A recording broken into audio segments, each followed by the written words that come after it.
It began not with a thunderclap, nor a falling brightness across the skies, but with an equation, a silence in chalk dust upon a blackboard. The master mathematician, whose name history never preserved with care, had stared at his completed formula with a look not of triumph, but of quiet and terminal awe. For it was not the discovery of a planet, nor the tracking of a comet, but the trajectory of a thing unnamed, a body untethered from star or system streaking into our solar home, with the impersonal inevitability of a law. Ogilvy had noted at first a peculiar retardation in Neptune's motion during the early nights of December. His note, though precise, was disregarded at first by the greater observatories.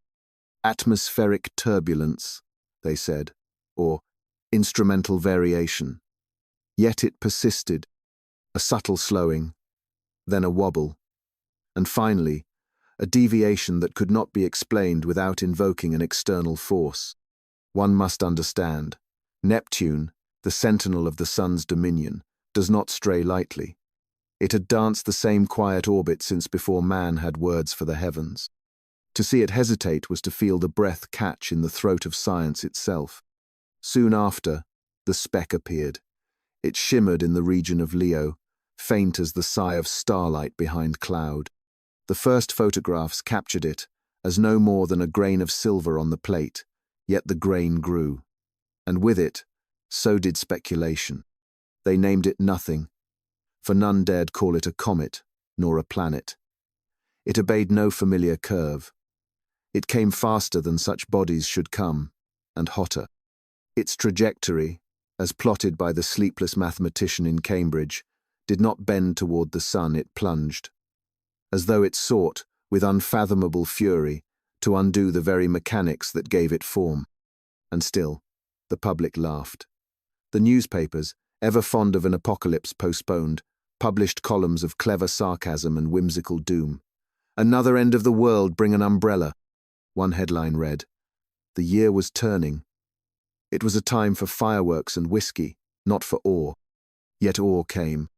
On the 3rd day of January, as the people of London trudged through frost and fog, it became visible with the unaided eye. A white star, too large and steady to twinkle, hung in the westward sky like a second Venus, but cold and clear, like the eye of a god that neither blinked nor wept. Some remembered the old beliefs, that such a star heralded plague, war, or the death of kings. Superstition stirred like dust in ancient corners of the mind. Even the most rational among them felt, however faintly, the instinctual tremor that something vast and final was approaching. In Africa, the Boers watched it from the veldt, speaking no word. In the Americas, schoolchildren traced its growing arc in the morning sky. In the temples of India, the priests paused their mantras and looked upward with unspoken dread. And in the high towers of science, men stared into eyepieces and saw their certainty dissolve into helpless reverence. It was not until the 7th day that the collision came. Neptune, great blue guardian, robed in ice and methane, was struck like a bell. The star, for so it was now called, pierced it with a soundless fury, and in that instant, both bodies bloomed. A flare, white and terrible, spread across the firmament, where once had orbited cold, ordered planets, now spun afire. The astronomers watched in despair as the remains of Neptune were consumed, no ring of fragments, no poetic shattering, only heat and brightness and the slow, widening tail of a thing transformed. A voice on the radio, one of the few that still spoke, calmly said, "It has not stopped, it has only begun." Indeed, for though Neptune was gone, the thing continued. And so it was, in the nights that followed Neptune's annihilation, that mankind stood upon the brink of comprehension. The star had not slowed. If anything, its velocity had increased, as though the encounter with Neptune had only fanned the combustion of its intent. Now incandescent, it strode through the firmament like a flaming javelin hurled by some cosmic titan. Astronomers, even those most seasoned in silence, spoke in half-whispers, as though fearful their words might stir the thing to listen. The master mathematician, still sleepless, recalculated. Again, and again, and still the figures spoke the same language. The earth would not be struck, but it would pass through the burning wake, close enough for atmosphere to be torn and twisted, for tides to rise unnaturally, for heat to boil rivers, and for all our illusions of permanence to be singed at their roots. Still, the world clung to its customs. Trains ran, children played in the frost. The baker lit his ovens, and ministers delivered homilies with barely a passing mention of the blazing star. Governments issued statements of calm, well-phrased, and deliberate, urging continued faith in the laws of celestial mechanics. That phrase celestial mechanics was repeated with such frequency that it became, briefly, a sort of charm. But there was no charm strong enough to hold back the fever in the sky. On the 11th night, the star rose before the moon. It was no longer a mere disk, but a glare so intense that shadows flickered like flame beneath it, and colours bleached from the world as though nature herself had grown faint. Trees cast silhouettes at midnight. Water shone white. Owls and bats, disturbed by the false daylight, flew drunkenly through the upper air, colliding with church steeples and chimneys. The poet in Paris wrote, "The sky is on fire, and God no longer speaks in whispers." The line was published. It was, for a time, copied beneath chalk drawings of the star in alleyways and cafe walls. But no poetry could describe the moment when the seas first rose. It began in the south where the frozen edges of Antarctica, long unmoved, groaned and cracked and split like old bone. Then in Patagonia, where ranchers stared out from wind-bitten houses and saw a tide rolling inland, not with a crash, but with the indifference of inevitability. There were no words then, only the sounds of cows lowing and the thunder of water against stone. A few aircraft ascended. Some ships managed to flee. But in less than 2 days, the entire shape of the southern coasts had changed. In England, there was disbelief. A surge, the newspapers called it. An isolated climatological phenomenon. Photographs were published, then retracted. But the tides had already shifted in the Thames. In the ports of Liverpool, Bristol, and Dover, dockworkers stared in silence as the moorings strained against the current, and the sky turned brass with the light of the advancing star. And still it came. The Martians' yays, for the Martians observed, as they ever did watched with instruments far subtler than ours. Their canals, long rumoured, were not water channels but conduits of information, flowing with electrical intuition. And among their scholars, there arose a strange disquiet, for though they had no gods, they understood awe. They observed this visitation not as an astronomical curiosity but as a narrative one in which Earth played its final act. One Martian scribe wrote, "It is astonishing how little resilience the Earth minds possess. Theirs is a culture of denial, not adaptation. They pray not for comprehension, but for delay." The master mathematician, meanwhile, stood alone in the dome of the Royal Observatory, staring skyward through a lens blackened at the edges from overuse. His face, once pale, was now almost translucent from lack of rest, and yet there was a serenity in him, for he had passed beyond fear. He was the one man in England who truly understood the equation and did not flinch. "There is an elegance to it," he murmured to a younger assistant, whose hands trembled with notes. "We are a decimal in the margin of a greater proof." "That's all." The younger man did not reply. But panic was beginning to bloom. In the cities, the lights flickered. Not from power shortage, but from overdraw air conditioners failed in the swelling heat. Refrigerators defrosted prematurely, and the hum of generators filled the alleys like insects. In New York, in Cairo, in Delhi and Tokyo, the world sweated beneath a sky that no longer obeyed the hours of man. Then came the fissures. It began in Peru, along the spines of the Andes, where ancient tectonic plates shifted as if shrugging off their long stillness. Earthquakes erupted not in singular jolts, but in long grinding convulsions, like the groan of a creature waking. The tremors echoed north, and by the time they reached Mexico City, buildings danced in place before collapsing in slow-motion clouds of dust. And all the while, the star brightened. People began to abandon science. churches filled. So too did the mosques, the synagogues, the temples of the east and west. Prophets appeared in the streets, some clad in white, others daubed with ash and blood, speaking of purgation and fire and renewal. Most were mad, a few were eloquent, none were believed for long. Some sought escape in flight into the mountains, into bunkers, into the ocean itself. But the earth was no longer sanctuary. It had become stage, and above it, the star watched, unwinking. On the 15th day, there came a wintry, hot, almost metallic hand with it, the final signal. The moon vanished. No one noticed at first. There was too much light, too much madness. But astronomers knew. The gravitational pull had shifted, the tides misbehaved.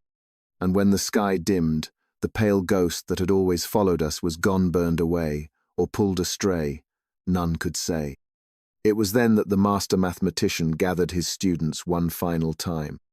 In the great lecture hall, beneath the long lamps and dust-chalked diagrams, he spoke plainly. We will not be struck, but we will be scalded. There was a silence. He drew no diagram. He wrote no formula. Only this: the earth will remember us not by name, but by ash. The days that followed were not counted in hours, but in intensities.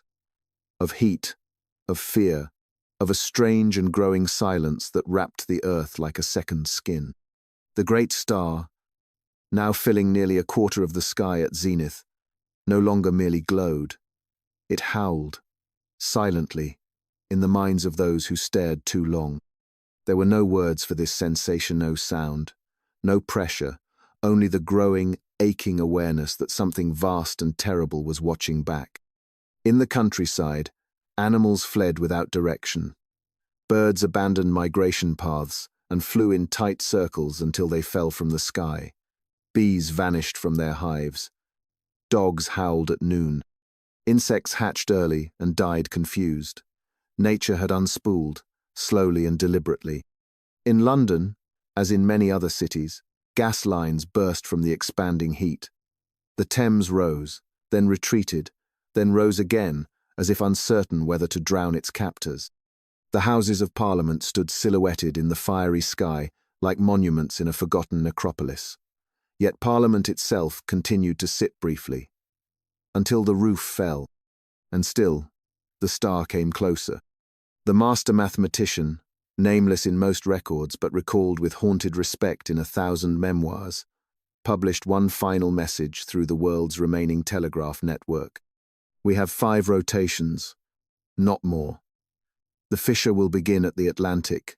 Prepare all southern hemisphere outposts for permanent migration or final absorption. Do not flee to the sea. The warning was ignored in many corners. What did it mean? A fissure of the Atlantic. In the United States, stock markets had already collapsed, but media outlets still published lists of survival zones and heat-resistant foods. False maps were distributed, showing safe havens in the Arctic Circle and underwater cities supposedly built in secret by governments. Conspiracy bred like bacteria in the warmth. But in Iceland, something unprecedented occurred. The great caldera of Askja, long dormant, erupted with a fury unseen since the mythic age. But instead of ash alone, it released something stranger, spores, luminous and slow, falling like pieces of a shattered aurora. They drifted across the night, touching the skin of those nearby, and entered dreams. And with them came the bloom. At first, it was thought to be a mold or a reaction to volcanic dust. But the changes were too specific, too articulate. The infected did not die. They remembered. Not just their lives, but others. Entirely foreign memories, of civilizations long dead, of languages no human had spoken, of events never recorded. A fisherman in Reykjavik stood on a pier and began speaking fluent Akkadian. A child recited a treatise on theoretical mass manipulation written on a planet that no longer existed. An old woman sang the death dirge of a people who had never walked Earth. The bloom had awakened something not merely chemical, but cosmic. And always, with the awakening, came the voice. No two people heard the same tone, but all agreed. It was neither male nor female, neither soft nor loud. It was, in every case, remembered, as if they had heard it before birth and only now recognized it. "This is not your ending," the voice said. "This is your alignment." Word of the bloom spread quickly, faster than even the star's light. Pilgrimages formed. Iceland was overwhelmed. The spores drifted across the jet stream and settled in high places. Mountaintops became oracles. Deserts bloomed in the night. The Himalayas flickered with cold bioluminescence, and monks who had meditated in silence for decades now spoke of seeing behind time. The star continued to swell. In orbit, satellites failed. The International Space Station vanished. A last transmission, looped over and over before static consumed it, simply read, "It's not a planet. It's memory." Meanwhile, deep underground in Geneva, where the last functioning particle collider lay entombed, scientists gathered not to experiment, but to listen. The collider had begun to hum without input. Instruments left untouched now recorded mathematical sequences previously unknown to human thought, not numbers but feelings rendered in geometry. It was at this point that the master mathematician disappeared. Some say he walked into the North Sea, others claim he became part of the bloom. A few even believe he was the bloom's herald all along, that he had never slept, not because of drugs, but because he had been listening. But what happened next cannot be denied.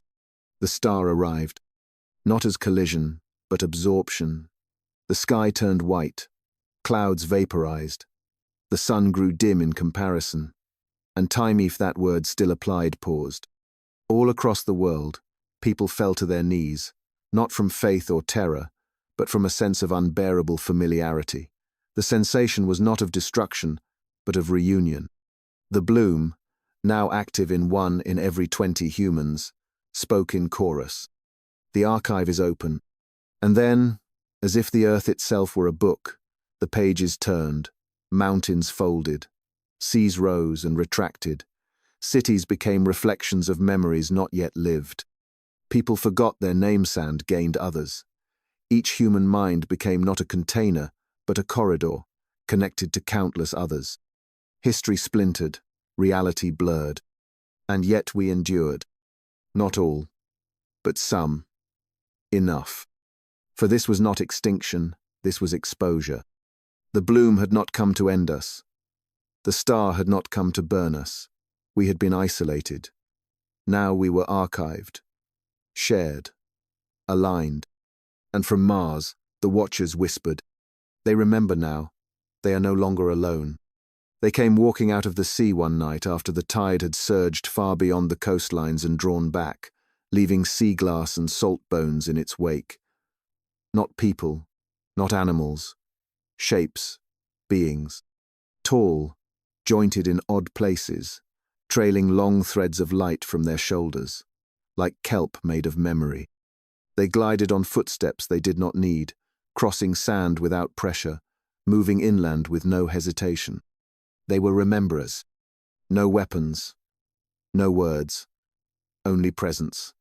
And for those touched by the bloom, recognition was immediate. "We are the echo of your future," the rememberers said in the minds of those who heard them. They came not to conquer but to catalogue, to complete what the bloom had begun. For Earth, now changed, was no longer a world among many. It had become an index. A living footnote to civilizations forgotten. The rememberers moved into cities and deserts, forests and ruins, making no demands. They did not need to. Humanity, now partially aligned, understood.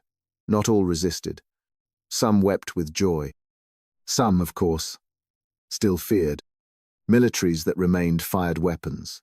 They dissolved in air. Resistance was swallowed, not by force, but by irrelevance. Their reality no longer synchronized. The bloom did not punish. It simply ignored that which would not remember. The sea rose again, and on its crest came one final ship, battered, black-sailed, carrying only a single man. He stood barefoot on the bow, grey-bearded, wearing a coat that shimmered like folded equations. The master mathematician returned. He did not speak, but all Bloom touched turned as he passed. They knew. The final equation had been solved. The Earth did not end. It unfolded, and the star, now behind us, receded. It had been a mirror all along. The Bloom spread was no longer a matter of wind and spores, but of thought. It leapt oceans, skipped language barriers, permeated cultures. It was as if memory itself had found a carrier wave in consciousness of frequency, buried deep in the human condition, long dormant and now awakened by proximity to the star. Entire communities began to speak in unison, not in rehearsed tongues, but in choral memories. They built structures drawn from civilizations they had never studied, sang melodies written in scales no instrument could replicate. Tribal elders in the Kalahari remembered the schematics of Martian observatories. Schoolchildren in Detroit began drawing star maps of galaxies invisible to the naked eye. The Bloom did not simply remember it restored. But what precisely was being restored? Ogilvy, whose early observations of Neptune's disturbance had seemed to the world little more than a footnote, now found himself the centerpiece of a grand equation he could neither explain nor escape. He had remained largely isolated since the first media frenzy, retreating to a small observatory in Wales where, through the thickened atmosphere and the residual light of the star, he continued to chart a pattern no one else had noticed. The star pulsed, not erratically, but rhythmically. It was sending something, not light, not radiation, but something subtler. Ogilvy's instruments were crude for the task, but when he overlaid the signal's timings with the recorded Bloom awakenings, they matched. The star was not merely influencing memory, it was transmitting it. And, most disturbingly, there was a countdown. Every 88 minutes, the pulse shifted deeper, slower, like the slowing of a great heartbeat. On the 77th pulse, Ogilvy received a final message on his amateur band radio. It came not in English, but in an internal voice, his own saying, "Prepare the cradle." He did not know what it meant, but he began to build. Elsewhere, society began to dividend along political lines, but by resonance. Those who were fully aligned with the Bloom became translucent in their comprehension of reality. They no longer feared the star, they anticipated it. Their speech grew increasingly symbolic. Their dreams began to overlap. They referred to themselves not by names, but by constellations. The others, the unremembered, watched, with a mix of awe and terror. Many tried to resist the Bloom. Some wore lead-lined helmets. Others retreated into underground bunkers, hoping to escape what they believed to be a mass hallucination. But isolation proved impossible. The star's pulses now affected the very electromagnetic field of Earth. It was no longer a matter of belief. It was physics. And then came the fifth rotation. Exactly as the master mathematician had predicted, the Atlantic fissured not explosively, but delicately, as if the planet were unfolding like origami. A massive rift emerged, not filled with magma, but with a shimmering silver mist, dense and alive with a low hum. Ships that approached it vanished without wreckage. Satellites lost signal the moment they passed above it, and from within the fissure came shapes. Not ships, not beings. Thoughts. Massive, coherent, structured thought manifested like auroras and woven from language. They coalesced above the Atlantic in spiraling mandalas of shifting script, broadcasting emotion as color, logic as scent, presence as gravity. It was the archive, the real one. Not metaphorical, not hypothetical. Earth, it turned out, had not merely been isolated in space. It had been quarantined from a network older than stars.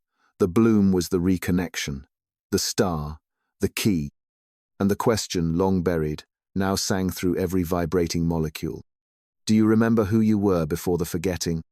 Those aligned with the Bloom began to answer.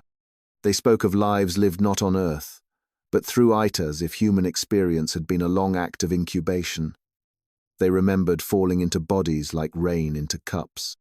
They remembered when Saturn had rings of water, not dust. They remembered when Mars had oceans, and when Earth was assigned. Not created. Assigned. Assigned what? A role, a trial? No one could say for certain. Not yet. The star now eclipsed the sun during its ascension, night and day inverted. The moon, small and lost in brightness, no longer dictated tides. Children born under the star glowed faintly at birth. And the bloom kept blooming. One final transmission came from the Antarctic array, long thought abandoned. It was a video, grainy, shaky, but undeniable. A figure impossibly tall, robed in shifting symbols, stood in the blizzard. Behind it, the star glowed low on the horizon, flickering with geometric intent. The figure raised one hand. The remembering has begun. The cradle is ready. And then, static. The emergence of the archive did not signal an end but a threshold. Earth trembled not from seismic force alone, but from the unmooring of the human identity. Where once stood the myth of a solitary, accidental species, now unfolded the reality of a cosmic continuum. Humanity was not alone. Worse still, it had never been. Across the globe, the bloom touched its final phase, integration. The barriers between memory and matter, between thought and geometry, dissolved. A child in Patagonia whispered in perfect Sanskrit, drawing blueprints for machines that had not existed since the age of the Mercury Towers. A blind monk in Lhasa began to levitate, not from mysticism, but resonance with gravitational harmonics, once buried deep beneath the lunar crust. And Ogilvy lonely, defiant Ogilvy stood before the machine he had built. The cradle, he now understood, was not a vessel for escape, but for reconnection. It would reinsert Earth into the archive. It would announce the planet's return to the great discourser, silent communion of all sapient worlds, once linked by star thread and mnemonic harmonics, until Earth vanished, swallowed in silence millennia ago. Ogilvy adjusted the final lens of the cradle. The core hummed with consciousness, not electricity. The moment he powered it, his thoughts would no longer be his own. He hesitated. Then, in a whisper, "Let them remember." He activated the cradle. A ripple of pure silence swept outward, instant and global. Not the absence of sound, but the full saturation of knowing. For one breathless moment, every human remembered everything. The first breath in a distant star nursery, the shaping of Saturn's rings, the fall of Atlantis not as myth, but as report, the songs of Martian ice whales, the thunder of Venus before the ash. Then came the final alignment.